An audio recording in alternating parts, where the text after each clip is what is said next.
বান্ধৱীসকল আপোনালোকে নিশ্চয় বিজ্ঞাপনটো দেখা পাইছেই। এই বিজ্ঞাপনটো আপোনালোকে চাব 2 এপ্ৰিল 2025 তাৰিখে প্ৰকাশ কৰিছে medical and health recruitment board আসামৰ পৰা। গতিকে বন্ধু বান্ধৱীসকল ইয়াতে পদসমূহৰ কাৰণে মই সবিশেষ আপোনালোকক জনাম, আপোনালোকে ভিডিঅ'টো চাই থাকক। ইয়াৰ কাৰণে আপোনালোকে অনলাইন আবেদন কৰিব লাগিব। ইয়াতে আপোনালোকে নিশ্চয় দেখিছে অনলাইন এপ্লিকেশ্যন আৰম্ভ হৈছে। ইয়াতে টোটেল পদ আছে আপোনালোকৰ 620টা।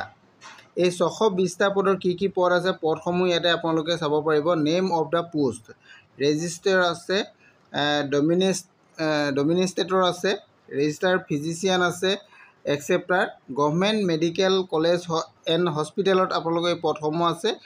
আৰু under medical education and research department এইটো পদসমূহ আহিছে। আপোনালোকৰ এই যিখিনি পদ আহিছে, পদসমূহ ক'ৰ পৰা আহিছে আপোনালোকে নিশ্চয় গম পালে। পদসমূহ গভৰ্ণমেণ্ট মেডিকেল কলেজ হস্পিটেলত হ'ব আৰু পদসমূহ মেডিকেল এডুকেশ্যন এণ্ড ৰিচাৰ্চ ডিপাৰ্টমেণ্টৰ পৰা পদসমূহ মুকলি কৰিছে। এতিয়া আমি এই পদসমূহৰ কাৰণে আপোনালোকৰ বাকী কি শিক্ষা লাগিব, দৰমহা কিমান হ'ব, এইকেইটা আমাক জনাম। এতিয়া প্ৰথমতে আপোনালোকক মই আহিছোঁ ডিপাৰ্টমেণ্ট ৱাইজত। নেম অফ দ্য ডিপাৰ্টমেণ্ট, কোন ডিপাৰ্টমেণ্টত পদসমূহ আছে আপোনালোকে ইয়াতে চাব পাৰিব। এনাটমি আছে, এনাস্থেচিয়া আছে, বায়'কেমেষ্ট্ৰি, কাৰ্ডিঅ'লজি, CTVS, এইবিলাক ডিপাৰ্টমেণ্টত আপোনালোকৰ পদসমূহ আছে। ইয়াৰ কাৰণে দৰমহাটো আপোনালোকৰ যিটো পে' স্কেলটো আপোনালোকৰ 57,700ৰ পৰা আৰম্ভ হ'ব আৰু 1,82,400লৈকে আপোনালোকৰ হ'ব এইটো পাৰ মান্থ। গতিকে আপোনালোকে ইয়াতে গম পালেই আপোনালোকৰ এইটো পে' স্কেল প্লাছ আদাৰ এলাউঞ্চেছ আপোনালোকৰ থাকিব। ইয়াৰ কাৰণে আপোনালোকৰ বয়সৰ সীমাৰ কথা ইয়াতে উল্লেখ আছে। এজটো আপোনালোকৰ 21ৰ পৰা 45 ইয়াৰ্ছৰ ভিতৰত হ'ব লাগিব। 1/1/2023 এইটো আপোনালোকে দেখিছে। বয়সটো আপোনালোকৰ 1/1/2023লৈকে 21ৰ পৰা 45 এজৰ ভিতৰত হ'ব লাগিব। এইটো আপোনালোকৰ বয়সৰ কথা। আৰু ইয়াতে ৰিলেক্সেবল আপোনালোকে পাই যাব, যিটো গভৰ্ণমেণ্ট ৰুল মতে আপাৰ এজৰ ৰিলেক্সেশ্যন পায়, সেইখিনি এপ্লিকেবল আপোনালোকে পাই যাব, আপোনালোকে ইয়াতে দেখুওৱা হৈছে।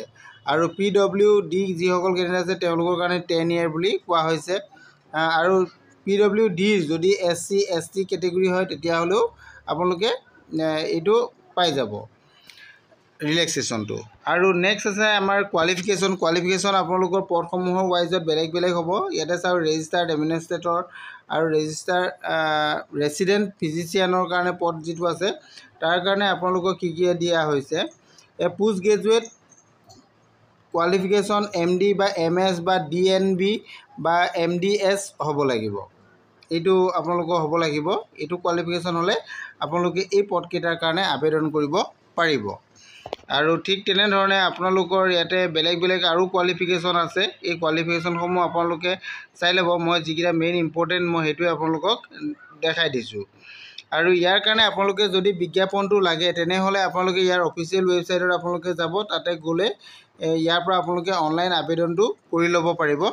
বা এইটো আছে আৰু এটা ৱেবছাইট আছে, আপোনালোকে তাতো যাব পাৰিব। এইটো NHM-ৰ যিটো আসামৰ ৱেবছাইট হয়, ইয়াত যাব। তাৰ পৰা গৈ আপোনালোকে বিজ্ঞাপন ডাউনলোড কৰি ল'ব পাৰিব আৰু অনলাইন আবেদনটো আপোনালোকে কৰি ল'ব পাৰিব। আৰু ইয়াতে জানিবলগীয়া আপোনালোকে আছে এপ্লাই প্ৰচেছটো আপোনালোকে কেনেকৈ যাব এইটো দেখুওৱা হৈছে। এপ্লাই প্ৰচেছ আপোনালোকে চাব, প্ৰচেছ টু এপ্লাই আপোনালোকে এইটো অফিচিয়েল ৱেবছাইটত যাব। তাৰ পৰা গৈ ৰিক্ৰুইটমেণ্ট অপশ্যন যাব। তাৰপিছত আপোনালোকে medical and health recruitment board Assam এই অপশ্যনত যাব। তাৰপিছত আপোনালোকে আপোনালোকৰ মোবাইল নাম্বাৰ আৰু পাছৱৰ্ড দি লগ ইন কৰিব। লগ ইন কৰি আপোনালোকে ফৰ্মখন ফিল আপ কৰি দিব লাগিব। ফৰ্মখন ফিল আপ কৰিলে আপোনালোকৰ ছাবমিট হৈ যাব। ছাবমিট হ'লে আপোনালোকৰ অনলাইন আবেদনটো কমপ্লিট হ'ব। এনেধৰণে আছে। টাৰ্মছ এণ্ড কণ্ডিশ্যনখিনি আছে, আপোনালোকে টাৰ্মছ এণ্ড কণ্ডিশ্যনখিনি পঢ়ি ল'ব। গোটেইখিনি ইয়াতে দিয়া আছে। আৰু ইয়াৰ যিটো অনলাইন আবেদনৰ তাৰিখ আপোনালোকৰ 6 এপ্ৰিলৰ পৰা আৰম্ভ হ'ব।